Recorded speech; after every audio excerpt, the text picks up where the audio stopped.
Bismillahirrahmanirrahim. Assalamualaikum warahmatullahi wabarakatuh. Alhamdulillahil wahidil qahar, al-azizil jabbar, fatiris samawati wal ardi wa ja'ilil layli wan nahar wa khaliqil jannati wan nar. Allahumma salli ala nuril anwar wa sirril asrar wa tiryakil aghyar wa miftahi babil yasar sayyidina wa maulana Muhammadin al-mukhtar wa alihi al-athhar wa ashabihi al-akhyar wa sallim tasliman katsira wa ba'du. Yang sama-sama kita hormati, kita muliakan Ketua Umum Masjid Raya Kota Pekanbaru, kemudian segenap jajaran kepengurusan, tokoh agama, pemuka masyarakat, kemudian khusus hadir di samping saya, guru saya, senior saya dalam segala hal. Sebenarnya saya ini belum layak duduk samping beliau, lebih asik sendiri, segan kita dengan Ustaz Dr.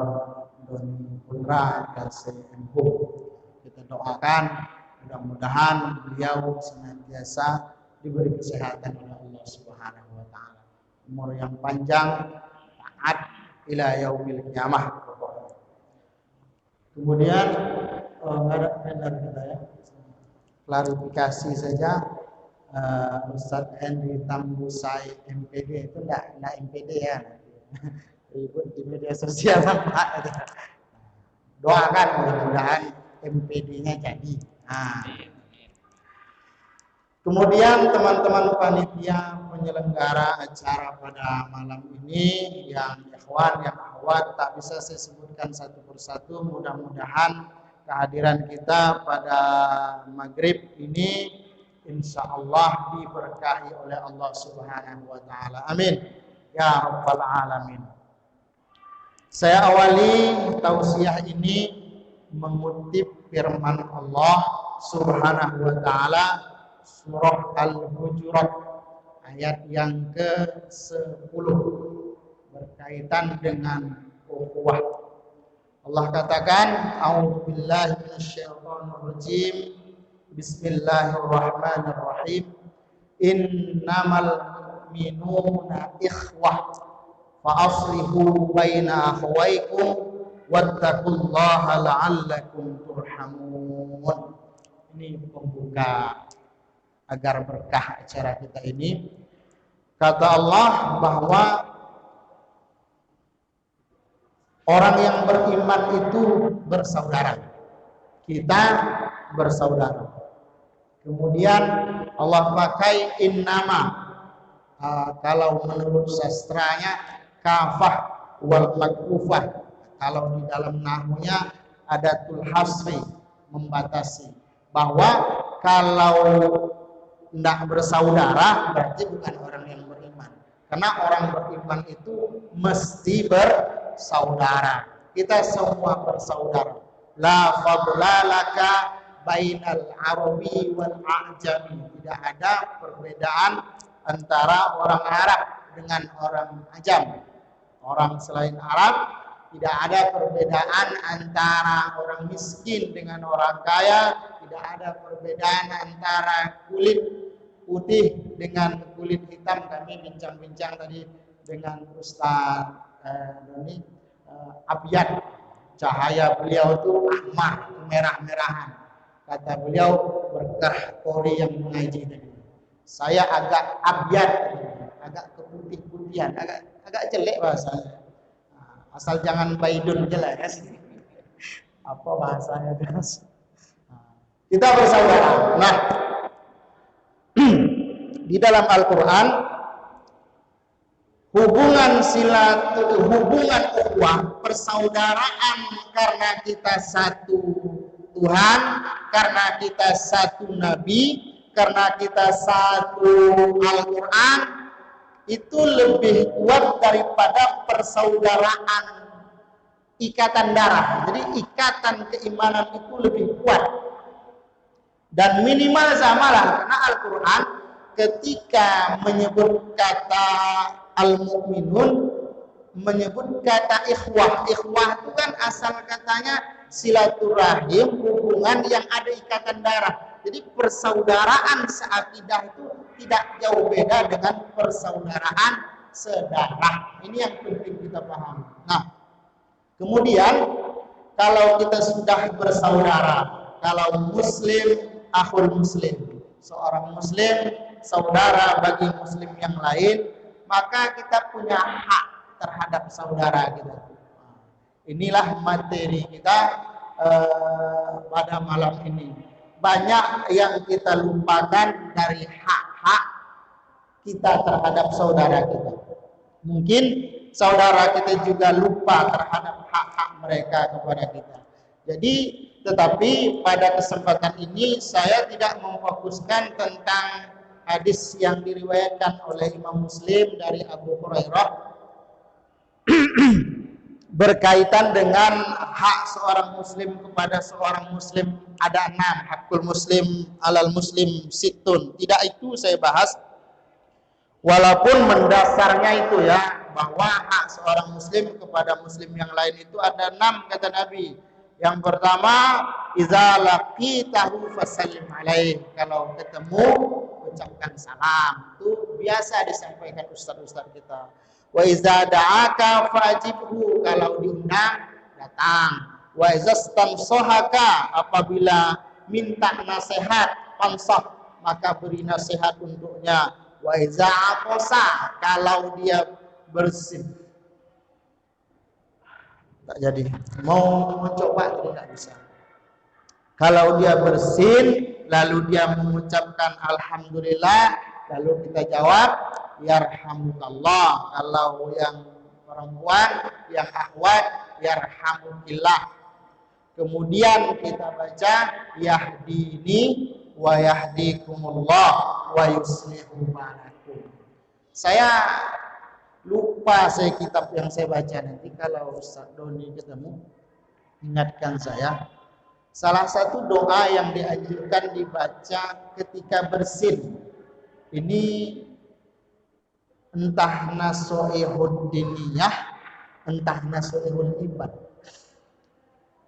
Allahumma rzuqni malan yakfini wa baitan ya'wini wahfaz alayya aqli wa dini wakfini syarra may yu'dhini.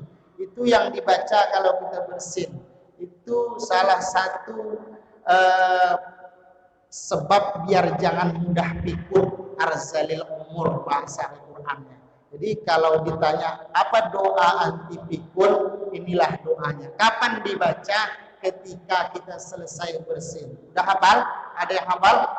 Allahumma rzuqni malan yakfini wa baitan ya'wini wahfaz alayya akli. Jagalah ya Allah akli, akalku, wa dini, agamaku, wakfini syarra may yuzini.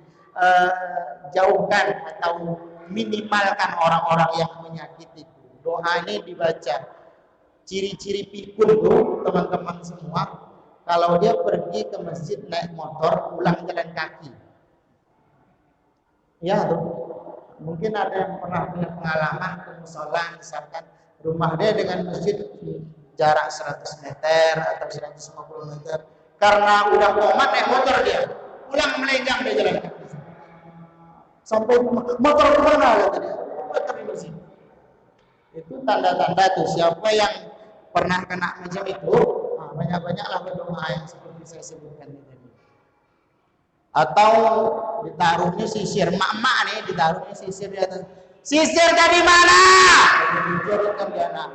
Ini keras nggak suaranya kalau enggak kecil maksudnya. Dijeritkannya anak ya, sisir dari mana? Padahal sisir di atas kepala itu ciri-ciri juga.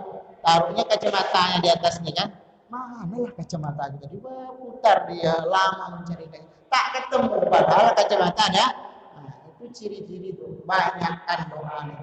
Allahumma rzuqni malam yakfiri wa baitan ya'wini wahfaz alayya aqli wa dini. Kemudian yang kelima, wa iza maridho fa'udhu, kalau sakit kunjungi, datang. Wa iza mata fattabi, kalau meninggal selenggarakan fardu kifayahnya dan ikut mengantarkan sampai ke tempat peristirahatan terakhir. Ini kan 6 hak muslim kepada muslim yang lainnya. Tetapi saya tidak bahas panjang lebar tentang ini. Yang banyak kita bersaudara tapi kita lupa hak-hak ukhuwah, hak-hak bersaudara. Di yang lain daripada yang ini, saya mencoba mencari dalam hadis dikatakan Nabi bahwa kita harus mencintai saudara kita sendiri seperti bahwa kita harus mencintai saudara kita sama seperti kita mencintai diri kita sendiri. Itu sebenarnya juga hak muslim kepada muslim yang lainnya. Ayyuhibba lahu ma yuhibbu li nafsi, bahwa kita harus mencintai mereka seperti mereka mencintai mereka. Maksudnya kita harus mencintai mereka seperti kita mencintai diri kita sendiri. Kata Nabi, la yu'minu ahadukum hatta yuhibba li akhihi ma yuhibbu li nafsi. Cinta kepada saudara. Bukti cinta itu apa? Mana mungkin kita bahagia kalau ada saudara-saudara kita menderita. Itu tidak cinta namanya. Kalau bahagia dari saudaranya menderita, itu aniaya. Kalau ada ulama dikriminalisasi, kalau ada ulama itu dilecehkan, kalau ada ulama itu tidak ada sebab yang pantas tiba-tiba ditangkap, dipenjara, sampai dipenjara di bawah tanah berbulan-bulan, bertahun-tahun misalkan, itu senang gitu dalam kondisi seperti itu, maka iman kita dipertanyakan. Muslim yang benar, yang beriman kepada Allah Subhanahu wa taala, dia sayang kepada saudaranya, dia cinta kepada saudaranya sebagaimana dia tidak ingin dizolimi, begitulah yang dia harapkan kepada saudaranya. Tak ingin dia saudaranya dizolimi, baru benar. Kalau tidak bermasalah tentang imannya kepada Allah Subhanahu wa taala. Al-mu'minu lil mu'mini kal bunyani yashuddu ba'duhu ba'dahu. Saling menguatkan antara satu mukmin dengan mukmin lainnya. Ini bahagian yang pertama. Karena ada sekitar 10 poin, jadi saya sampaikan agak cepat biar nanti satu. Yang kedua, bahwa kita harus menolong saudara. Ayyan surohu, kalau ada saudara yang sedang kesusahan, tolong. Termasuk kalau dia butuh sesuatu dari kita. Bang, minjam duit dulu bang, 200.000 aja, mau ada sesuatu yang dibayar. Kalau kita mampu menolongnya, tolong. Cuman ingat, jangan sepele dengan hutang. Karena kata Nabi, seseorang yang kalau berhutang dia meninggal, itu masalah besar. Yughfaru lisyahid, seluruh dosa orang mati syahid itu diampuni oleh Allah. Andai ada orang meninggal syahid, dia ada sholat yang dia tinggalkan, sholat itu diampuni oleh Allah karena meninggalnya syahid. Andai dia tak pernah, andai ada puasa Ramadannya tinggal, karena meninggalnya syahid, puasa Ramadannya diampuni oleh Allah. Andai dia tak bayar zakat, tapi meninggal syahid, dosa meninggalnya syahid, dosa tak bayar zakat itu diampuni oleh Allah Subhanahu wa taala. Illa dain, kecuali hutang. Maka hati-hati dengan hutang tersebut. Kalau kita minjam, niatkan itu dibayar cepat. Tolong saudara kita. Unsur akhaka zaliman au mazluman. Tolong saudara kita yang terzolimi atau yang sedang menzolimi. Kalau menolong saudara yang sedang terzolimi gampang, mudah. Misalkan dia butuh bantuan, butuh tenaga, kita kasih tenaga, butuh uang semampu kita beri uang. Tapi bagaimana menolong saudara yang menzolimi? Ini yang ditanya sahabat kepada Rasulullah SAW. Caranya adalah hentikan mereka dari tindak kezaliman. Itu termasuk menolong mereka. Jadi kalau ada kawan-kawan kita yang suka buat zolim, buat aniaya, nasihati mereka. Menasihati mereka itu kita sedang menolong mereka. Tak boleh zolim-zolim, dilarang. Saya ada baca kitab Al-Fawaidul Mukhtar. Jadi kitab kemarin udah ada sama Ustaz kita. Tak jelas pula adalah Al-Fawaidul Mukhtar Abu Zain bin Ibrahim bin Sa'id. Di situ ada hadis kursi. Apa kata Allah? Lau kana zulmu hajran mulaqqan fil jannah la kharaqtul jannah bisababi. Andainya zalim itu sebuah batu yang menempel di dinding surga, ku hancurkan surga gara-gara batu itu, kata Allah. Saking tak bolehnya zalim. Ana zalim lau antaqim maniz zalim, kata Allah. Aku zalim kalau tidak membalas kezaliman orang lain. Jadi kita kalau dizalimi, tidak pun kita meminta kepada Allah agar kezaliman orang itu balik ke dia, pasti dibalikkan oleh Allah Subhanahu wa taala. Apalagi kita angkat tangan. Ada enggak ulama sekarang dizalimi? Ada enggak? Ada enggak sih? Banyak. Kita ulama-ulama yang dizalimi itu, orang-orang saleh yang dizalimi itu tidak mengangkat tangan saja mereka, pasti Allah balas. Apalagi sampai mereka mengangkat tangan. Maka jangan zalimi orang-orang soleh. Melawan orang soleh itu sama dengan melawan Allah. Tidak ada menangnya. Melawan ulama itu, melawan orang beriman itu melawan Allah. Kata Nabi, innallaha yakrahu azal mu'minin. Allah marah kalau orang beriman itu disakiti. Jangan sakiti orang beriman. Jangan sakiti ulama. Kata para ulama, minimal orang yang melecehkan ulama itu matinya su'ul khotimah. Kita minta pada mereka yang menzolimi ulama, yang menuduh ulama padahal tidak benar, tidak ada faktanya, semoga dapat hidayah. Cepat kalian bertobat. Cepat kalian bertobat.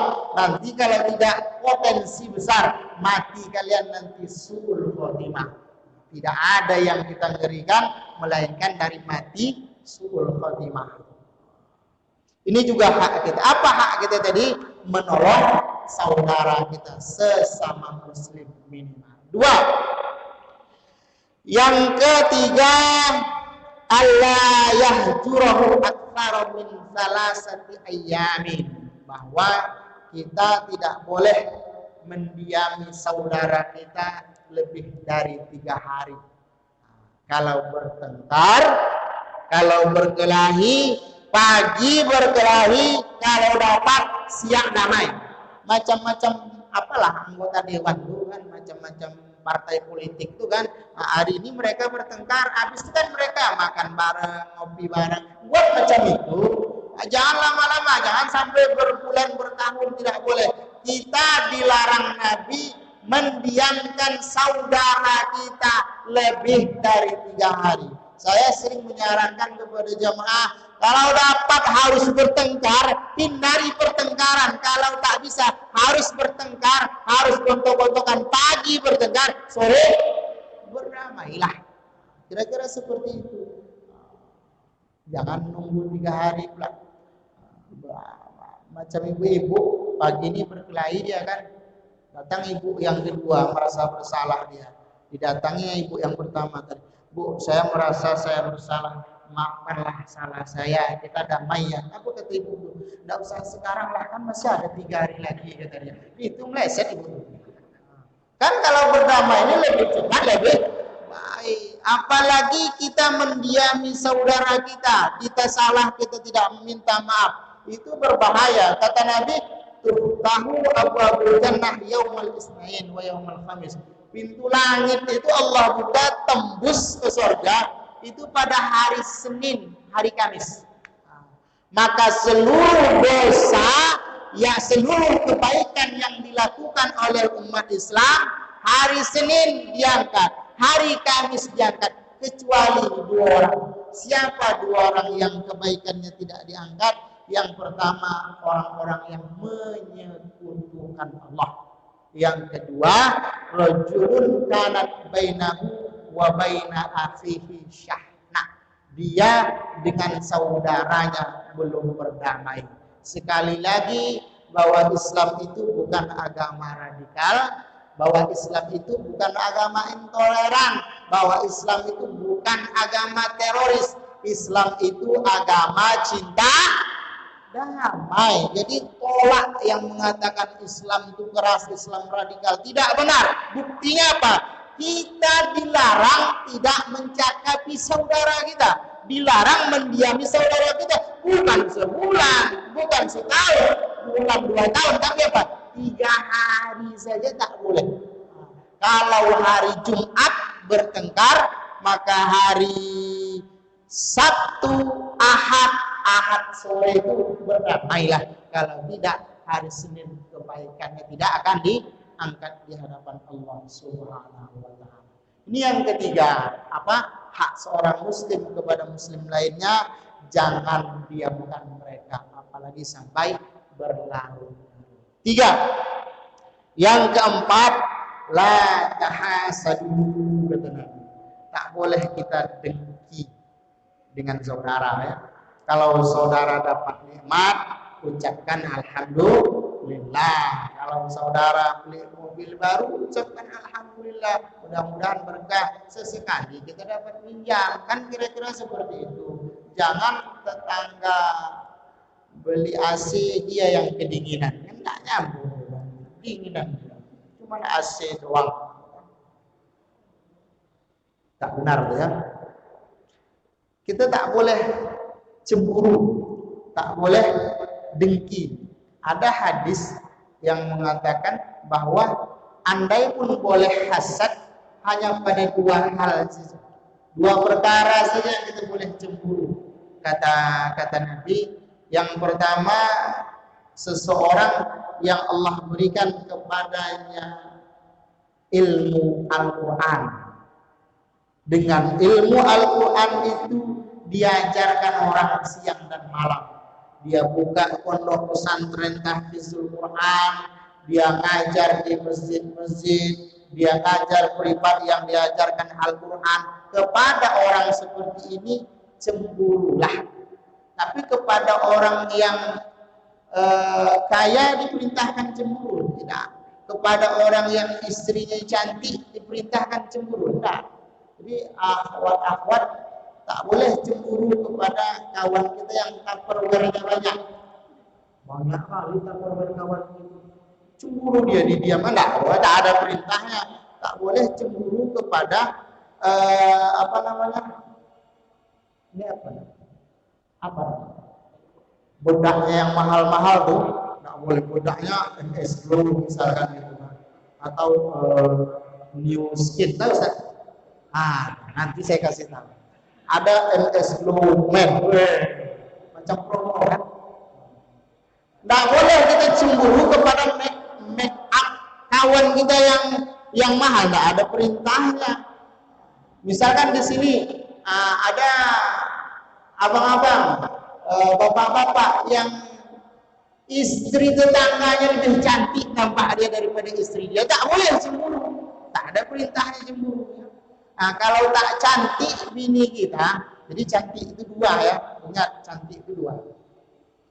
Ada dari sananya memang cantik, tak pun dia pakai make up dia memang cantik. Kenapa? Karena memang keturunan mereka keturunan cantik dari sananya. Ada memang cantik itu dari dananya, ya kan? Kalau dia tak cantik dari sananya, cantik kan dia dari dananya.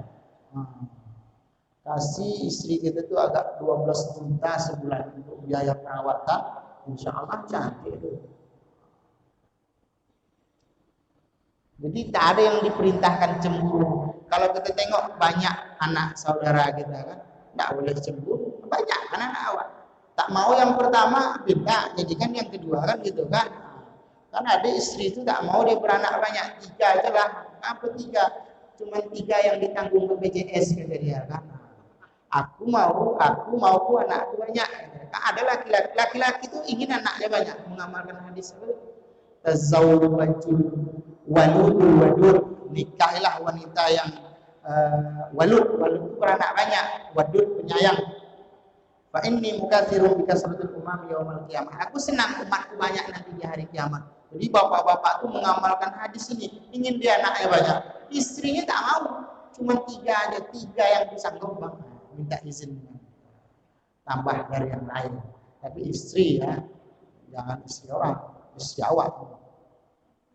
Tak boleh cemburu kepada yang itu. Yang boleh cemburu kepada 2 saja. La hasada illa fisnatain, kata Nabi. Kalian tak boleh hasad kecuali pada 2. Pertama, rajulun atahu Allahul Quran. Seseorang yang Allah berikan kepadanya ilmu Al-Quran, lalu dengan ilmu itu dia mengajarkannya ana al-laili wa ana an-nahar, siang dan malam. Cemburulah kepada dia. Yang kepada rajulun atahu alam, seseorang yang Allah berikan kepadanya harta yang banyak. Hadis ini menyuruh kita kaya ya. Jadi muslim kaya itu lebih baik daripada muslim yang tidak kaya. Dengan harta yang banyak itu fahuwa yunfiqu ana al-laili wa ana an-nahar. Siang malam dia berinfak. Dicarinya masjid, dicarinya pondok tahfiz, dicarinya sekolah, dicarinya panti asuhan. Ini donasi saya untuk masjid, untuk sekolah, untuk musola. Nah, ini kepada yang satu ini cemburulah. Selain yang itu kita tak boleh dicemburu kepada siapapun. Maka kata Nabi, la tahasadu, jangan kalian saling mencemburu, jangan kalian saling mendengki. Jadi salah satu hak seorang muslim kepada muslim lainnya yang kadang dilupakan oleh banyak orang apa? Tidak cemburu kepada yang lain. Kita tak perintahkan untuk cemburu. Habis waktu.